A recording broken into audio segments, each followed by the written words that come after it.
আচ্ছা, আমার সাথে যে গানটা একটু গাইছি ওটা আমার সাথে গেয়েছিলেন আমাদের শ্রদ্ধাভাজন এন্দ্রুদার আমি গেয়েছিলাম। তো ওই গানটা একটু গাই। দুটি মনে ফুটেছিল বিয়ের ফুল, দুটি মনে ফুটেছিল বিয়ের ফুল, তুমি বলো আমি বলি কবুল কবুল, তুমি বলো আমি বলি কবুল কবুল। দুটি মনে ফুটেছিল বিয়ের ফুল, দুটি মনে ফুটেছিল বিয়ের ফুল, তুমি বলো আমি বলি কবুল কবুল, তুমি বলো আমি বলি কবুল কবুল। আপনার এই যে লন্ডনে এসেছেন, বাংলাদেশিদের অবস্থান থেকে কেমন মনে হয়?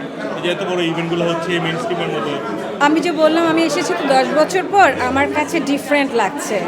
মানে আমার কাছে মনে হচ্ছে একটা জেনারেশন খুব ভালো করেছে। মানে থাকে না যে জেনারেশন বাই জেনারেশন। যেহেতু আমার মিউজিকের ক্যারিয়ার 24 ইয়ার্স, তো আমি যখন প্রথম এসেছিলাম একদম বাচ্চা নিজেই ছিলাম, that was 2006। And after that আমি বার্মিংহামে অনেকগুলো শো করেছিলাম। 13-এর পর এই আমার আবার আসা।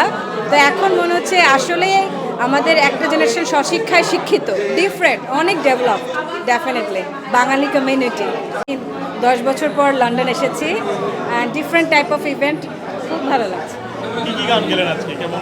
আমি তো অলওয়েজ দেশের গান, আমি যখনই বাংলাদেশের বাইরে যাই, আমি যেহেতু একজন প্লেব্যাক সিঙ্গার, আমার নিজের গানগুলো তো গাই, কিন্তু আমি শুরু করি একটা দেশের গান দিয়ে।